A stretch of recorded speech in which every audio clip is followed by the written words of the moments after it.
Welcome back to the Lanterne Rouge Cycling Podcast for our Santos Tour Down Under mega recap of both the men and women's editions. The 10 days or so of racing it's about a week actually of racing has wrapped up now down in Adelaide with, I think, some pretty nice things to talk about. It's good to see Willunga was back. We had some interesting sprints. We had a lot of young riders performing in both races, but what have you been up to, Benji? I'm cooked.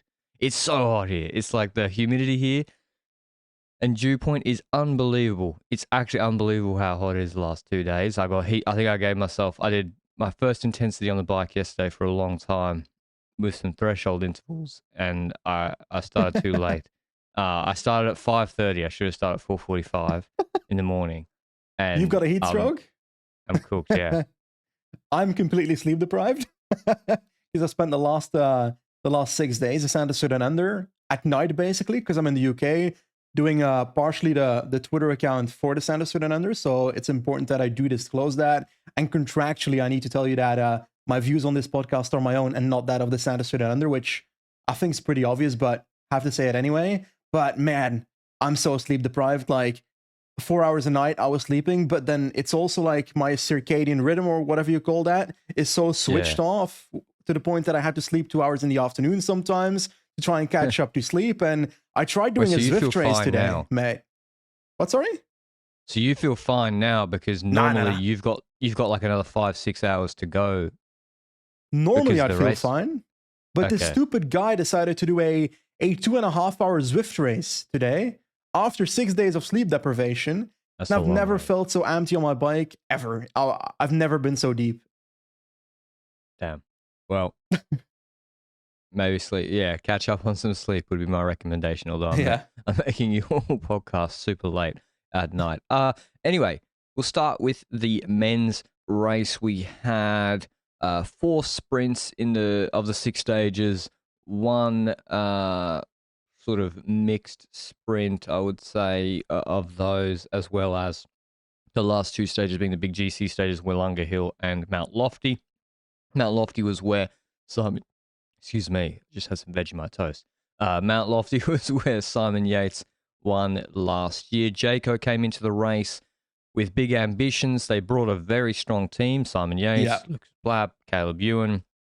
3 of their 5, I would say, big riders in Groenewegen and Matthews are in Valencia at the moment, as well as strong. So Chris Harper was the best climbing domestique any team had in this race, I would say. And so they had big ambitions. I will say, I think Plapp is getting killed a little bit because he said before the race, we want to win every stage. I think what he meant was we have brought a team where it's a realistic goal that we try to win every stage, and that we have a sprinter, we have me and Yates for the 2 GCs. I think that's what he meant. He didn't say, not 5, not 6, not 7 championships. I give him the benefit of the doubt for that. Yeah, for sure. Definitely. He's not that kind of guy that would be like, oh, we're definitely going to win because we're riding against peasants. That's not really Luke Plapp.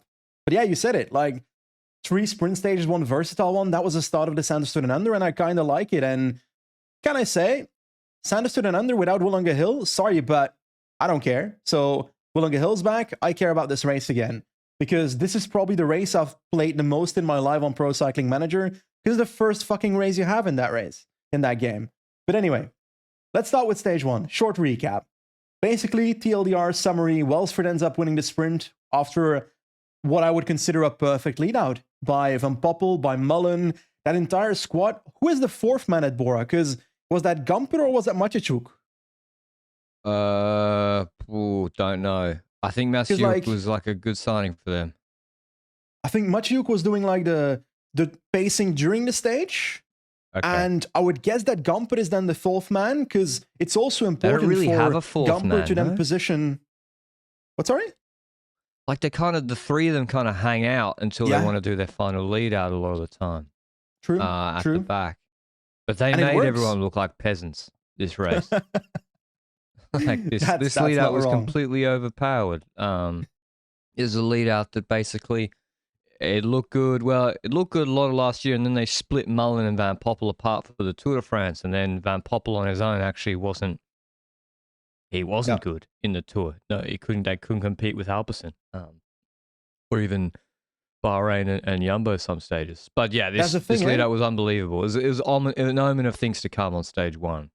Being a lead out like Merku and Van Poppel doesn't mean that you can do it yourself, because you need a Van Poppel for yourself then. You need that rider for yourself to do the lead out for you, to then be able to still sprint at the end. And otherwise, they're kind of doing the work of both the lead out and the sprinter. So yeah, I think sometimes people overrate how easy it is from a perspective of, oh, why aren't they not sprinting for Merku back in the day when Cavendish was a sprint? Remember when Merku got second and they were like, ooh, Merku should start going for himself. It's not that easy, but we said it Welsford won. Second stage was the versatile sprint stage. We had this, I think it was Fox Creek, a hill with about, in the last 10 kilometers somewhere, Luke Plapp attacks on it. Very brutal attack. Straight up drops everybody except Narvaez. Yep. Can I just say Narvaez, really strong race by him. And he won the crit. Yeah, he did win the crit ahead of Del Toro and a couple other sort of climbers, yeah. We'll get to him in a second, but they don't cooperate. And that means that the group behind ends up coming back, which leads to what one would think is a versatile sprint at the end, but there was no real organization, and someone benefits from that with 1K to go. Some people try to attack earlier, like Quinn Simmons and so forth, but Del Toro attacks with 1K to go, straight up wins. Like, man creates a gap that didn't exist, suddenly is like 20, 25 meters, and he keeps it to the line. What I'm learning about like power data and especially in the last year or so, is that his attack was so impressive and so explosive that it almost made me think he's going to struggle on Willunga. Yeah. Because I was like, or like not win on Willunga, because I was like, to hold off the peloton being chased by Nick Schultz. Israel brought a good team to this race, by the way, for these sort of stages. Nick Schultz, Simon Clark, Bovin, Stephen Williams, Corbin Strong. That is a good team for this, which we'll see later. That's a good team for these sort of stages. And they were going for Strong. Maybe Williams took too long to get back on the front, but for Del Toro as a sub 70 kilo guy to hold off the peloton with a 1 minute attack, his power, watts per kilo explosivity must have been unbelievably high, and he wins almost comfortably. I was like, holy shit, like, this guy got to go to Liège. or other, or the classics, I don't know, just get him in. And it's important to say, he didn't just do that attack at the end of the stage. During that stage, he fought for the first intermediate sprint. He tried out sprinting Caleb Ewan at the second intermediate sprint, but he put so much power on his pedals, that's my theory, he put so much power on his pedals that I think his chain did something, and then he had to like stop mid-sprint. And then I swear there was a moment in the descent after the attack of Luke Plapp where he was trying to pace Fisher Black back to the front of the race. Just pulling Fisher Black, Mate, he just had an engine that didn't run out that stage. Yeah. So obviously he then goes into the leader's jersey with the bonus seconds, but I think he finishes on the same time. Corbin Strong basically just beats his teammate who was leading him out, Stephen Williams, on the bike throw. And if the race had played out any differently in the end, you could have gone 50-50 hindsight and said, well, actually, Stephen Williams needed those extra 2 bonies, but it didn't matter, I guess, in the end. But that was I think Israel, we see this a lot. That's why everyone loves these stages. That's why all the race organizers put in these sort of stages, because you have a really interesting race dynamic, almost guaranteed in the last 10, 15 kilometers. Stage 3, Welsford wins with another good lead out, basically just ruining everybody. I think Viviani got into his wheel, but just wasn't quick enough.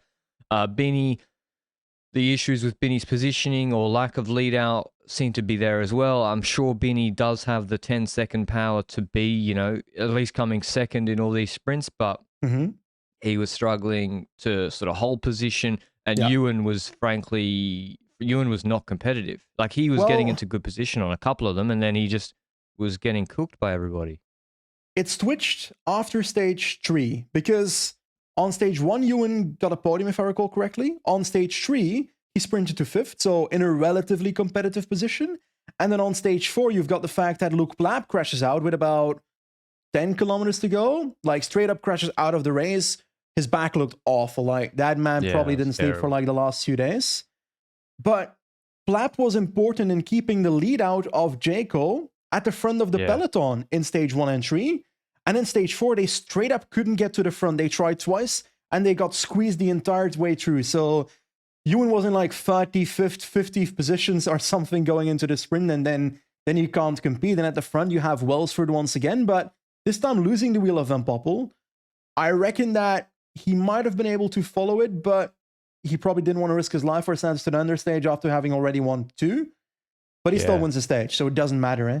Like, it's once again a strong performance. 3, a hat trick, an unofficial hat trick, because because Del Toro won a stage in between. But yeah, what's your view going into the last 2 stages then? Because Del Toro's still in lead. Yeah. Well, I thought Del Toro, it's not going to be a formality to drop him on Willunga, but Willunga is actually like a 7 to 10 minutes effort. Actually, when you include they always do the little run in before, which is like 4%. They still do that over 400 watts. So it's actually like a 10 or 8 to 10 minute effort. So my question was, if no team makes it super hard, I think Del Toro could just beat because it levels out in the last 200. You wouldn't want to sprint against him. Yeah, he's so quick, and also he's got the last stage as well. So you're not going to knock him out of GC. But it was really on Jayco. They got Chris Harper. They got to make something happen. I don't know how far behind on GC at that point. Over 10 seconds, I think, with Del Toro taking bonies. And yeah, they had to make something happen. Tailwind, though, which was good, but they're missing Plap. So normally they'd use Plap, I think, to make they do 2 reps of Willunga. I think they would have used Plap to make the first rep nuclear pace. And they still did over 400 watts, I think, but they would have used Plap to make the first rep nuclear. Or I don't think so. You don't think so? I think Harper that's for what they first would have rep. done. Harper first rep and try and use Luke switch. Plap to attack on the second one, because they use the strategy of Yates. If he was still in GC, opening, okay, I get it. Yeah, they use the strategy of Yates opening the gap in front of him to let Harper go on the last Willunga Hill. And I reckon that was probably what they would have done with Plap, because Plap's form on Fox Creek shouts at me that he was strong enough to compete for the victory in this race. With a tailwind on 7%, getting a gap would have been difficult to bring him back. And maybe there's dynamics in the group behind. I think Yates lost the race there. So yeah, they get onto Willunga, last rep. Harper's smashing it. Over 500 watts. And the group is like in a line. A lot of the GC contenders are not in the first 5 positions. Del Toro's nowhere. Haig's nowhere. They're like P20. Narvaez is there, but he's on the limit. He's like on the limit there. And it's early. I think Yates lost the race there when he let Harper's wheel go. I think he didn't want to go too early, but Port always went really early. I think the reality is his 2 minutes and 1 minute is not as explosive as Narvaez, Williams, Del Toro. And yeah, he let the wheel go. I think if he goes there, I don't think Narvaez holds his wheel. And then it's the question of the guys who are way deeper, who's going to pull them back? Because no team really had a prime mountain domestique there, except in theory, Bart Lemon for Milan Varda that was his role. And Fisher Black and Del Toro won't work with each other, UAE style. Yeah, so I think that was his only option. Maybe it's 2020 hindsight. But yeah, he lets Harper's wheel go. I think the Plus pulls for a bit, brings Narvaez close. Narvaez then has to close the last bit himself, or Harper stopped because then he wasn't fully gassed. Then there's kind of I'm not sure. Yates eventually does give it a big nudge, but it was later in the climb, and he's closed. Alaphilippe looked pretty good. He was back for a bit. He looked pretty good. Mate, on this climb, Alaphilippe was in the running to win the stage until he decided to try and win the KOM at the top instead of the finish line 200 meters further. I imagine you're at max heart rate. You see the climb crests, and there's a line on the ground where the climb crests. It is I know the Strava KOM is great and all, but that is confusing. So I'm not going to slate him for that, but yeah, he sprints basically full gas the 200 meters before the finish. I mean, they all do. And actually, yeah, well, that would have been good. But they all do a recon. They all recon Willunga like a million times, and they literally do a rep before. they do a repo 20 minutes, half an hour before. So No excuse. That was classic Alpha Leap stuff. And anyway, man, we haven't mentioned yet the young Scott. He's just there. Oh, sorry, Bart Lemon had gone to the front to drive it behind Yates. And then he drops Varda. I'm like, well, that hierarchy's the wrong way around. And he basically then looks back and then starts riding for his own result. And Oscar Onley's in the wheels, following Narvaez, making all the right decisions, following Yates, not getting closed off. Like Lemon cost himself 3 seconds because he let Yates close him off, and Onley's just showing really good race IQ. Gets round before the left-hander, bang, hits Stevie Williams and Narvaez with a big kick. Like you can see he put into a bigger gear and like gapped them. And those guys are fast. They're fast guys, and really, really impressive win from him. His first World Tour win, probably DSM's best win. Wait, mate. In a while?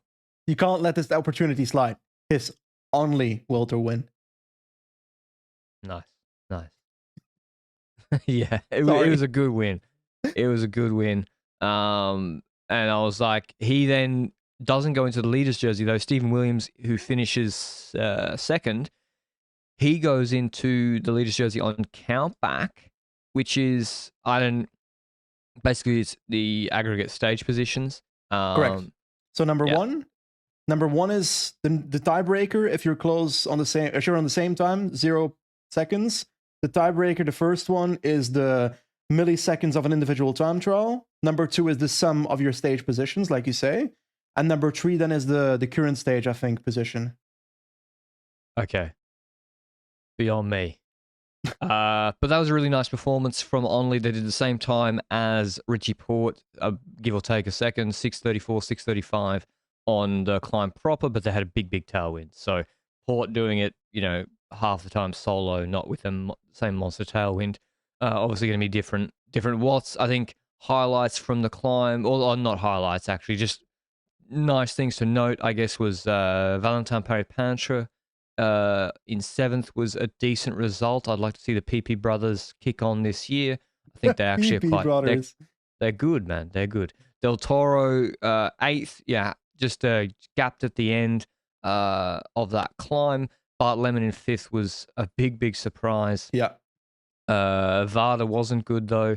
He won Guangxi, which is like a low intensity race with a sort of finish like this. A similar finish. He won that last year, and he wouldn't be expecting to finish in the 24th. Other people who maybe expected to be better would be, I don't know, Stora, Ryan, Ulysses, I guess. Yeah, even Simon Yates, frankly. So yeah, but it was a nice climb with some different names in the top. But that put us into a very interesting GC position for the final stage. Mount Lofty, which was quite aggressive last year, won by Simon Yates, who won the stage ahead of Jay Vine, who won GC. They finished 1-2. But Williams basically had to not lose a single second to Onley.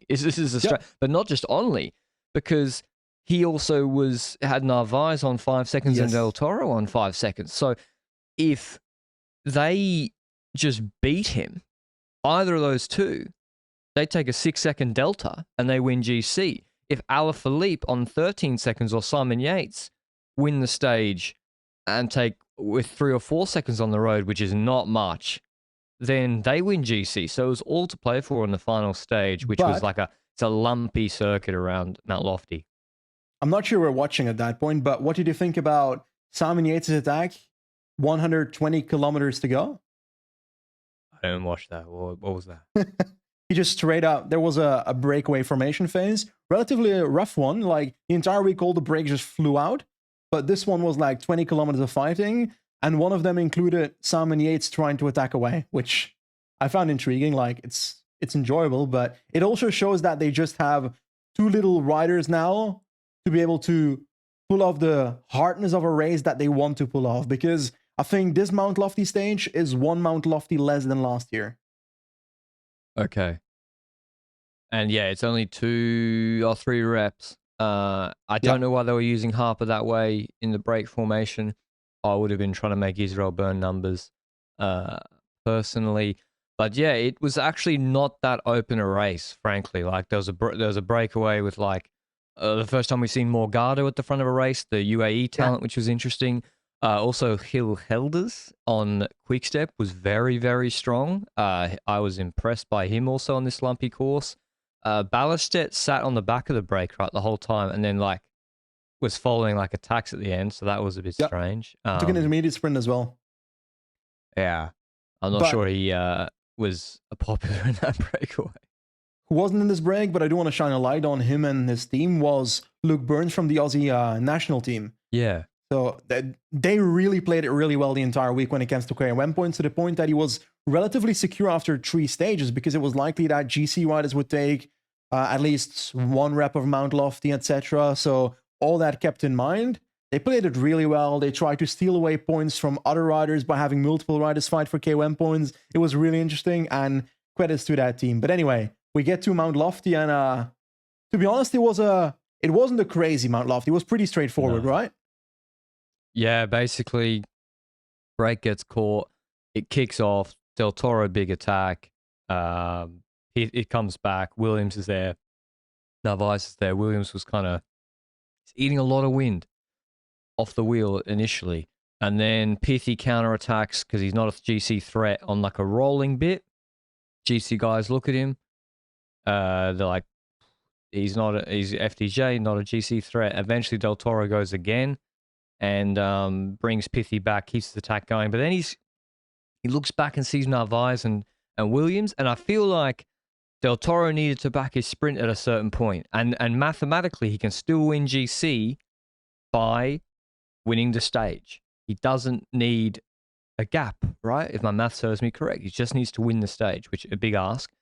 And he basically looks to pull off 250 meters to go. It's a dipper at 200 meters to go, and then dips up, kicks up again. And if he just pulled off into Williams' wheel, I think he has much bigger chance here. Instead, Williams hits him right into the dipper, gets a big gap on Narvaez and Del Toro up to speed, and he's also, I think, heavier than those guys. And then, yeah, Williams just unbelievable timing, played it completely cool. Yep. Really, really savvy finish, knew the finish perfectly or played it perfectly, and he's got a damn good sprint, especially at a high speed compared to these guys too. We saw that we have seen this in previous races, but he wins the stage, wins GC at the Santos Tour Down Under, and I think we tried to check. It appears to be Israel Premier Tech's first ever World Tour GC win. Yes. Del Toro and Narvaez finished on the same time. Lemon actually comes back, finishes 4th, and then Pithy, the surprise, in 5th on 3 seconds. Alaphilippe led the rest of the GC hopefuls, and Williams wins GC 9 seconds ahead of Narvaez, 11 seconds ahead of Del Toro, and only missed that move, and moves to 4th on 20 seconds. Good race. I actually really enjoyed it, and like Stephen Williams is the kind of I'd say Stephen Williams is an interesting character, because I feel like he's the British Ben Hermans. Is that a weird thing to say? As in, he shows up inconsistently throughout the year. Yes, we saw him in a few breakaways last year in the Giro, but outside of that, he won Arctic Race in Norway last year. The year before that, 2022, he won a Tour de Swiss stage, which was a really competitive Tour de Swiss stage as well. And then now he wins the Santos Tour Down Under, and I'm like, this Stephen Williams, when he's on, he can compete in a lot of races, but he's just not on very consistently throughout the year. So what is a Stephen Williams? Good, but not the best 5-minute climbing and a really good flat sprint. So he basically needs that Tour de Swiss stage where it's that climb and then leveled off. And it's actually a very similar stage to Loft in that right at the end, it dips down a little bit. So like Arctic Race again, like Bologna. He was, some Bologna stage. Like the stage 3 of Norway, I think was a similar class, 2.1K is 10.5%, but the competition wasn't as good. So I don't think he's going to come out and just sort of suddenly be top 3 in Liège. Yeah. But definitely, I think the Ben Hermans comparison is pretty good. Maybe Williams. I think Williams has a better sprint, but a big result for Israel with a stage win and the GC win, even though Strong, I think, got sick and just missed out on stage 2, where he won the kick behind Del Toro. So nice win for them. He was already sick when the race started, basically. Okay. So he was ill the first few days. So to be honest, being ill and being so close in GC, I wonder what would have happened if he wasn't ill. But this is big points for Israel to kick off the season. It's, I mean, how many points? It's a lot of points. 500 points for GC. So Stephen Williams already on 640 points before the end of January. They will take that. They will take that. Whereas that's MSR, no? Yeah. 600 is MSR's maybe. Maybe they boosted it to 1,000 doing a monument. Oh, might have. I don't know. And yeah, Corbin probably took a few points as well. So they'll be happy with that, Israel. And yeah, I think Stephen Williams, if you keep sending him to the right races, he will. I think he'll win more this season. Not a hot take. It's just I think he'll win more. I think we've already discussed Welsford and Broe. Like it was really good to lead out. I need to see it against in UAE Tour. I still expect it to be good in UAE Tour, but that's just the next logical stepping stone to see this lead out. But it looks good so far. And Jaco Alula, though, Benji, they sort of the opposite end for Israel with the points and with their home race. They had a bit of a shocker in the end with Plapp crashing and Ewan's performance and Yates. So didn't work out. And it's like, looking at the whole situation, I do think their race might have ended differently if Plapp was able to ride the last weekend. He would have probably competed for the GC, but it's also a risk you take when you use your potential GC rider, which Plapp was certainly looking at Fox Creek. If you use that rider to be your 4th-ish man in the lead out to position your sprint train, he literally crashed doing that job, being at the front of the peloton with 10 kilometers to go, trying to position that lead out.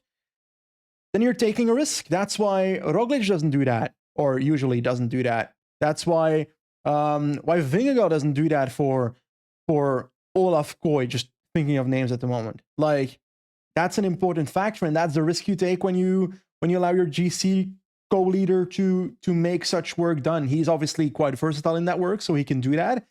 But it came at a cost this time, and it doesn't only cost him in the climbs, because as a GC rider, he would have probably competed, but also in the sprints, like I said, it takes away their rider that can position their sprint train in the sprint stages. So I think it impacted them on their entire race and not just the climbing.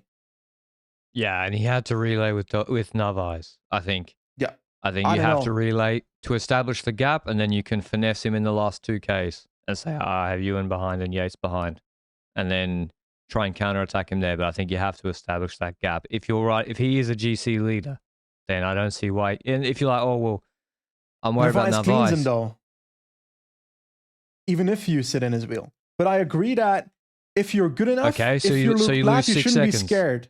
You shouldn't be scared from Narvaez for Willunga Hill.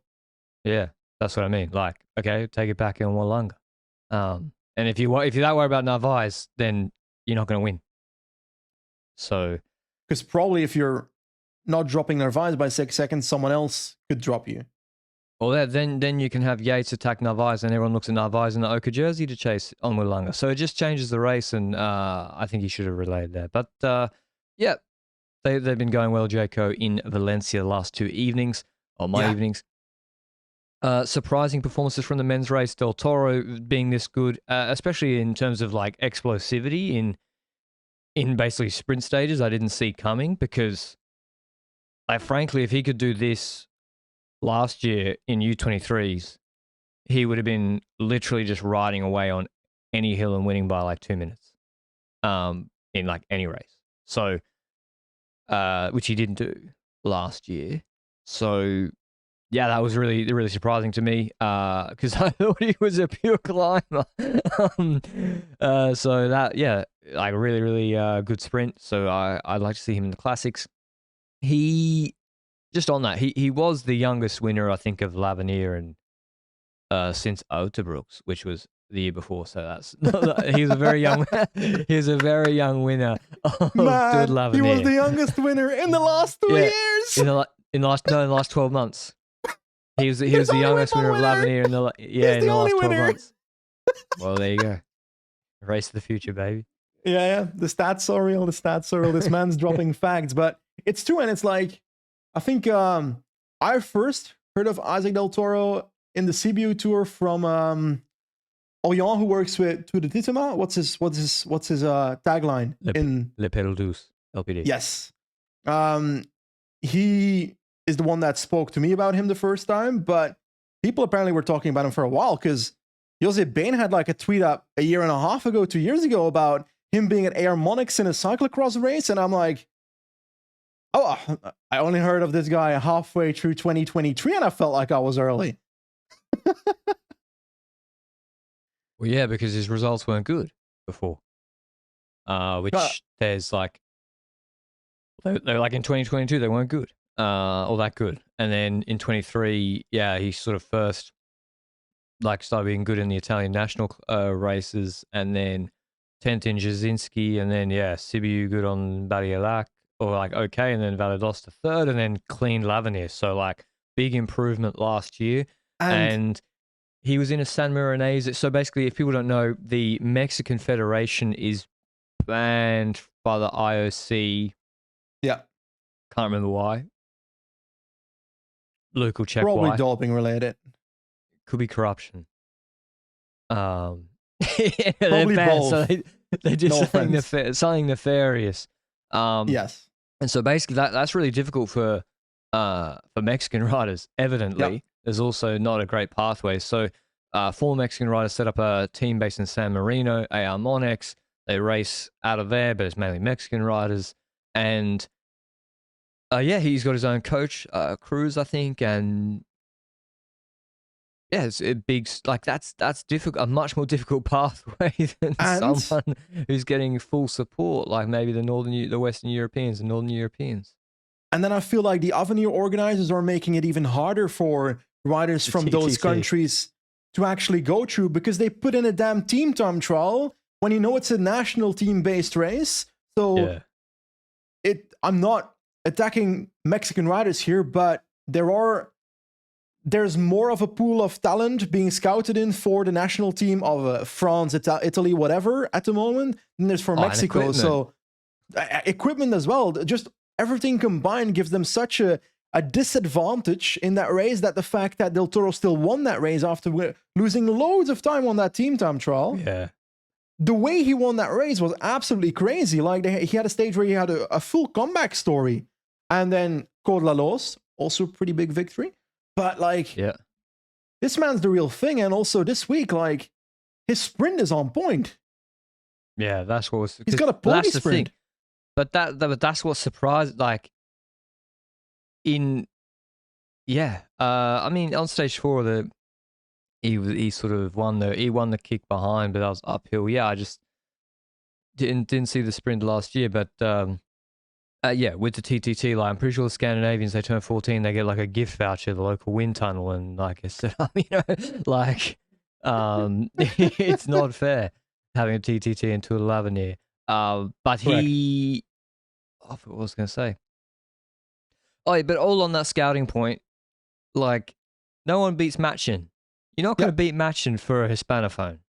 Like he probably would have been talking to Del Toro 2.5 years ago, 3 years ago, or he's talking especially Hispanophones. So like him going to UA, not surprising. AR Monix was on Colnagos, like you see the writing on the wall. But just watch out for him this year. This probably won't be the last we see of him this year, I would say. But already impressing.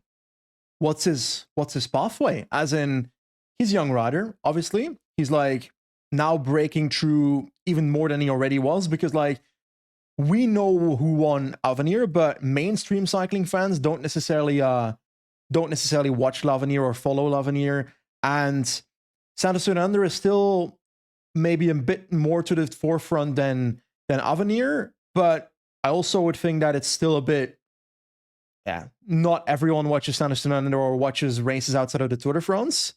So what's going to be his pathway? His upcoming participations in Tour of Oman, which actually I'm quite looking forward to. But outside of that, you said it, the dude can compete for LBL. I wonder what he would do in Italian classics at the end of the year as well. I think he's going to be pretty unstoppable in like Tre Valley Veracini type races. Yeah. in that UAE team's already stacked. So I think basically you just pull Ulysses out and put him in. Is what they're going to do. And that's going to be pretty effective next to Sivakov and Hirschi, let alone Pogacar. And Adam Yates. Our Italian Classics team is ridiculous. And Morgado, I don't really know what type of rider he is yet. I think he's sort of an all-round one-day rider, but whether he can ride the Classics, I don't know. Bart Lemon was a big surprise. He was a captain in the Dutch Air Force, went to sort of pro cycling late. Fourth in Gran Camino TT behind Vingegaard last year on the now defunct Human Powered Health men's team, and he very, very good data as tests well. So I wasn't Bart actually Lemon? too surprised to see him there. Is Bart Lemon Dutch Roglic? No. I'm just looking at the situation that they both kind of broke through on Slovenia. Tour of Slovenia. Okay, I see what you mean. No, he's much. I think he's much taller. Yeah. Dutch people don't come under 180 centimeters, except Milan Varda. Well, he's exactly 180, so unofficially. Yeah, maybe. According to the internet. Luke's just correcting on the Mexican Federation. I feel like it might be UCI and Mexican. It might be at the UCI level. But yeah. So it's not the IOC. I'll just correct that. It was the UCI suspended the Mexican Federation for governance issues, which was confirmed in the 2022 UCI Congress. So, but still functionally the same, the federation, which makes it much more difficult for young riders from Mexico. But yeah, Lemon, good performance. Perhaps cost himself riding on the front for Varda, chasing after Yates on Willunga. Don't know what to see from him next. He'll be in the Ardennes, I think. So we'll see what he can do there. Lawrence Pithy, very, very good in this race as well for FDJ. The climb much better than I expected. And Lars Bova was also climbing better than I expected and sprinting better than I thought at Alberson, who didn't send Groves to this race.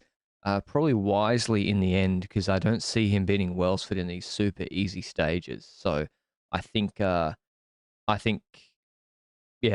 Alberson chose to do, keeping Groves in Europe, probably the right thing to do. But that was the men's TDU. Pretty interesting race overall. I would like to see a Rampas finish one year. Yeah. Which does exist. Really? There's Montague Road, I think, next to Norton Summit. So there's like a million different roads up to Lofty. There's Montague, Norton Summit, Freeway, Green Hill, and there's then I think Montague. Oh, there's another one just next to Norton Summit. There's Old Norton Summit. There's so many roads up there. How many streets or places in Australia are called Mount Pleasant? There's another Mount Pleasant next to Mount Lofty. Really? It's not the same as in Wollongong, right? Because Wollongong's on the other side, right? Wollongong, that's like Russia to Belgium. It's a long way away. It's Woodlands Way I'm thinking of. Woodlands Way, I think they might have done it before. There's some steep climbs up there, so I would like to see a Rampas really steep finish. Maybe that wouldn't be... I mean, probably good for Simon Yates, actually. It was a much steeper climb as well. Narvaez, look out for Narvaez in the Classics would be my tip. He looks like he is cooking. So I can't wait to see him there. But yep, any last thoughts on that before we do the women's race, Benji? I want to talk about Lawrence Pithy for a second. The guy was really good. 3 top 5s in stages. Was also on Mount Lofty, relatively close. Did a bit of a tactical thing there where he decided to attack instead of staying in their wheel in the last kilometer, which sprinting against them would have probably been better, but he might not have been able to follow Stephen Williams' attack in the first place. But that being said, Pithy, good race. Lars Boven, a good race. The way he climbed plus the way he sprinted, really, really good. He was also in that, what was that ChatGPT race? Super 8 Classic last year where Van der Poel went off with a group, and I think Boven was in that group. But anyway, those are my other surprising performances, I reckon. But I think we solidly wrapped up the men's Santos Tour Down Under now. So let's talk about the women's one as well for a bit. We've got 3 stages in the women's Santos Tour Down Under. First of all, we have a sprint stage. Secondly, a puncher stage. And thirdly, Wollonga Hill. So it's kind of like gradually growing to the end of the race. Yeah. If there were 4 stages, they would have invented an Alpe d'Huez there. Well, I mean, if they'd made it too hard early, then I think Gigante would have ended the race. So it's kind of probably a good thing the way they planned it. But yeah, 3 stages, and yeah, something different for everybody. The first stage of the sprint was won by Ali Wollaston, now on AG Insurance Soudal team. So they started their race pretty well. She was already good last year. Like, if you look into her results, as someone who's young, probably doesn't have the best lead out, she won Sarah Tizet GC, winning the last stage, and won the Schwalbe Classic. So she's got a good sprint. Well, like, you won the Schwalbe Classic. I agree with the other one, but you really got that Australian crit in there just because you can. Yeah, but it's all the riders that are about to do the TDU, and it's a sprint. So it's like, it is relevant. Narvaez and Del Toro were good in the Schwalbe Classic this year, and it was relevant. And also good in Girodonna, 3rd and 5th in the last 2 stages. So she's kicked on, obviously had a good off-season, came here in good shape. Out of Georgia Baker for Liv Alula. I must admit, a little bit surprised. I guess, can Roseman, who finished, Roseman Gannon probably just never winning on like staying close enough on Wollonga anyway. So maybe it doesn't matter that they had to go for Baker. But yeah, Berthet Solo 3rd. Stage 2. This was a stage where a lot of different riders could win, finishing in Stirling. These are really grippy. These are horrible roads, like a lot of these roads around here, where like they look like 4 or 5%, or they say that, but they're so slow, some of these roads. And the sort of laps around Stirling in particular, I've done that, laps around there. It's maybe because I was riding it, was particularly slow. But yeah, Uttrup Ludwig wins that stage, and this is the perfect sort of finish for her. She has a really, really good uphill kick, which we saw when she won the Tour de France Femme stage 2 years ago. And she was like, people were in the picture, but they were 5 bike lengths behind her. Were the days where we were saying that Uttrup Ludwig didn't have the punch back in the day. Like, that switched across a span of 2.5 years, where she now is one of those riders that is the go-to for a stage like this. So really good progress on that end. And it's also, this 2 stage we mentioned so far were won relatively dominantly. Like, other riders didn't exactly get close to winning. It was Uttrup Ludwig clearly winning, Wollaston clearly winning. And would that be the same for stage 3, which is, well, the obvious, Wollonga Hill? One difference is that it's only one rep of Wollonga Hill in the women's race. It's about a 94-kilometer stage, if my memory serves me right. Yes.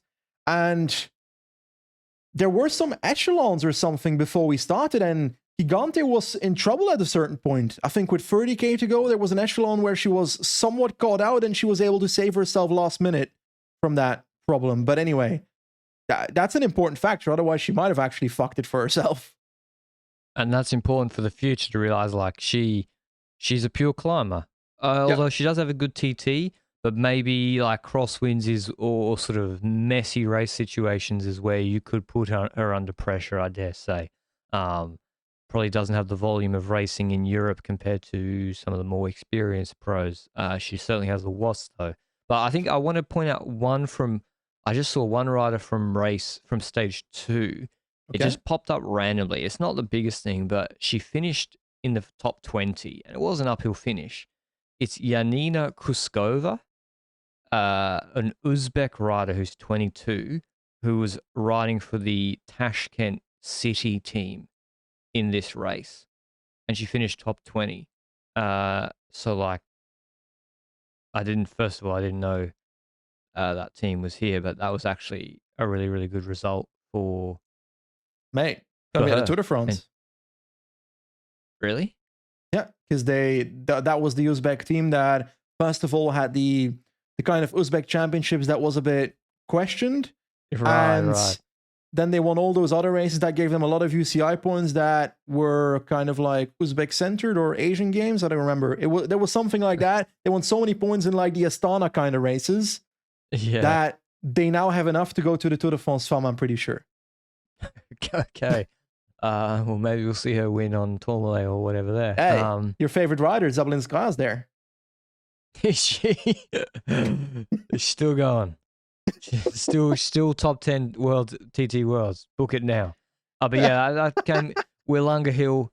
There was the big favourite, the QOM holder, Sarah Gigante, who nuked this climb back in the Festival of Cycling in 2019. I think she nuked it, right?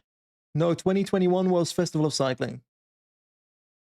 I swear she did a quick time in 2019 as well. But yeah, 2021 she destroyed everybody. But that was like during COVID. And yeah, she was the big favorite. And the question was when she was going to go. And it was pretty much at the base, even into a headwind. She went with Ludwig in the wheel. Ludwig was there for 500 meters, and basically the gap just started to slowly open. And Gigante, destroyed everybody into a headwind. Yep. She was just too good. Just moved to AG Insurance Soudal team from Movistar. I think they, with mutual agreement, broke the contract. She had, I think, another year this year on her contract with Movistar, but it clearly wasn't working there, or for whatever reason they wanted to move. And it appears to have been a good choice because she wins on Willunga by 16 seconds ahead of Nienka Vinka, and takes out GC by 20 seconds. So first of all, Nienka Vinka, 19 years old, second on Willunga Hill, second in GC. That's insane. Like, the whole top three as well. Neve Bradbury also still young. And I'm pretty sure there was what's her name? Fifth in the stage. Dominika Vlodarczyk? Yeah. Something like that. She's also really young as well. Amanda Spratt is the not 20-year-olds of the top five, but so many youngsters in the top five of this Willunga Hill performance, which also shows that we've got some interesting years to come. But about Gigante? Is it Gigante or Gigante? I've been saying Gigante for years. I don't actually know. You're Australian. You should know. Is it kangaroo or kangaroo? Kangaroo. Okay. No shit, Sherlock. Anyway, onto a different topic. Gigante. That's an Aboriginal word.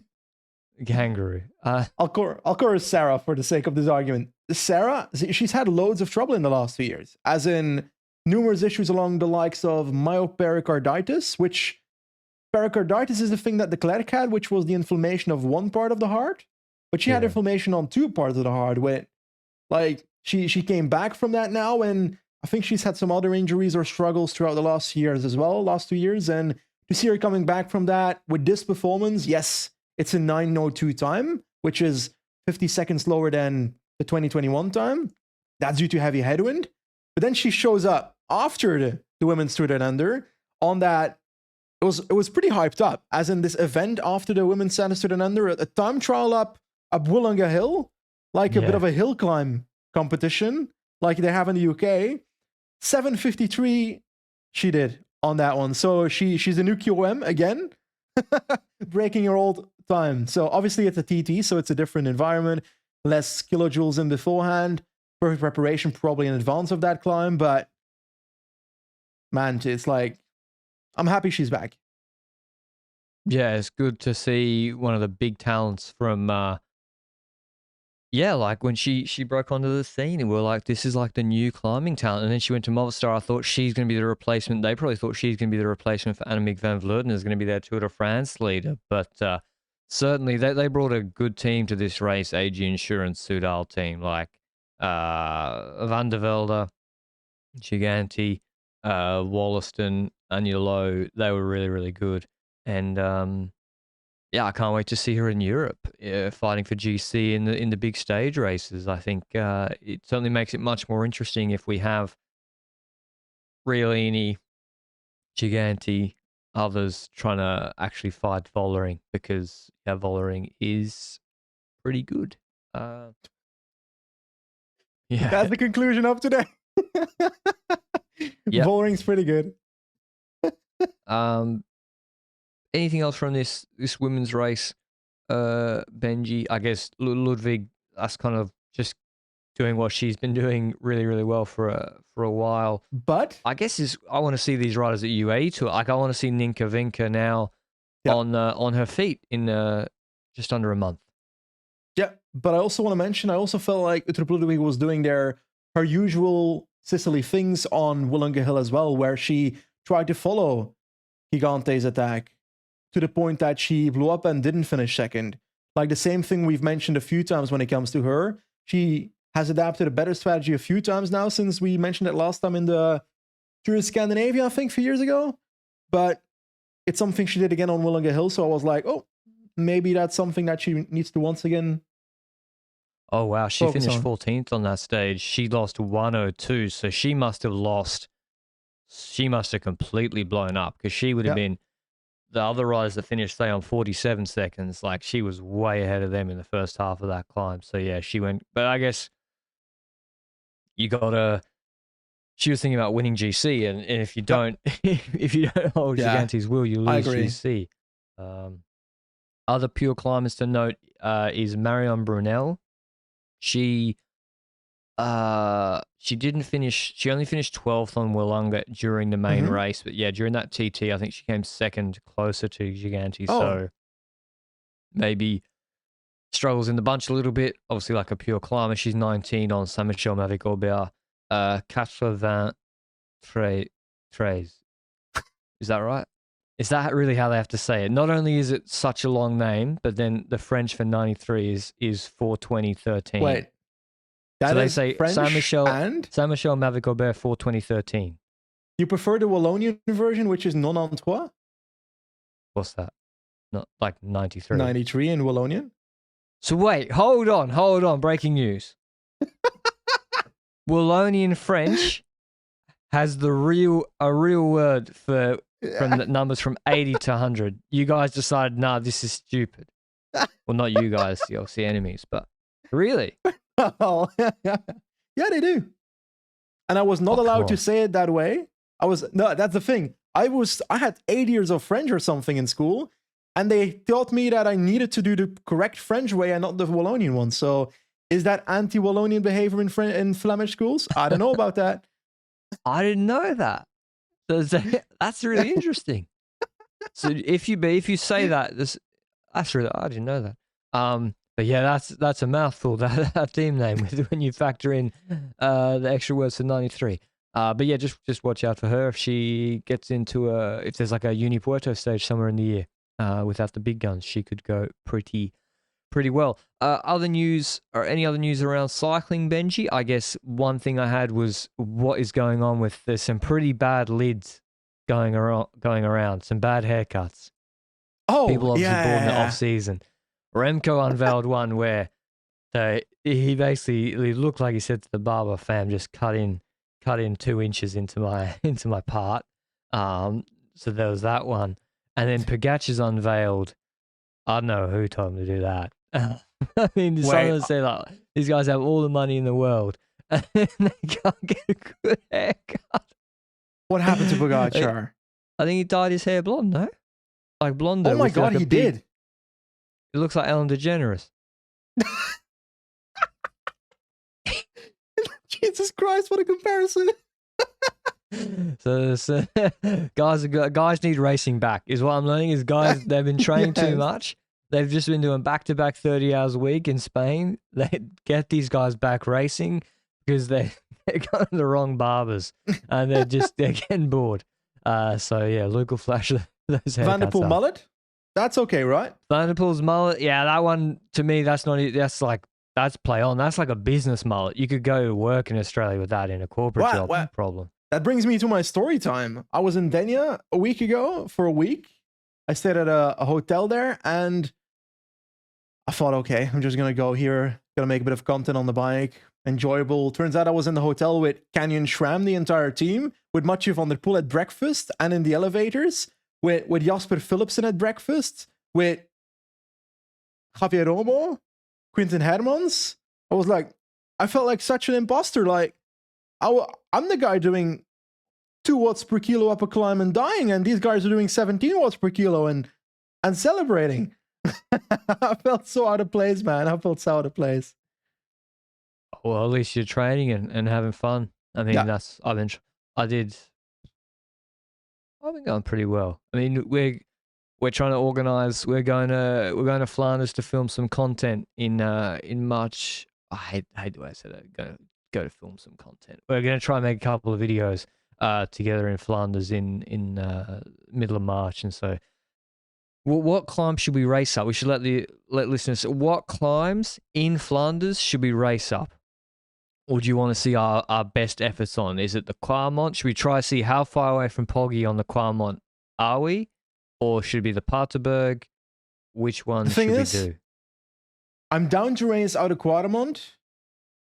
I'll try to survive the Paterberg. That's a difference between those two. Right, yeah. I can try to race out of Kwaremont, but... And also out of Kwaremont, it's interesting because on the steeper early part, you'll get an advantage, but on the flat cobble part, second part, I might be able to grind some watts, but you might have had a... Well, who knows how close it is. Yeah. So that's what we're gonna do, and we're training for. So maybe we're gonna have Luke's time as well. But yeah, that's all from us. Otherwise, there's the sort of Valencia points farming races at the moment. There's like a 1-day race every day in the same region. The first sort of proper stage race coming after the TDU is the Valenciana.pro. That's on the 31st of January that starts, but otherwise there's just like all these MISC, Mallorca or Valencia races in the next week. There's also in a week starting, sorry, not in a week starting. Oh yeah, there's GP Marseillaise, which is the first French 1-1, which is a couple of days before Étoile de Bessèges, which is usually a decent race too, has crosswinds, mountain finish, TT, on the 31st as well. So season in Europe is already here. Don't know where the off season went. And yeah, thanks for listening as always. And I think our next pod will be the preview of Movistar, Canyon, and Trek. So thanks for listening as always. And we'll see you probably midweek. Till then, ciao.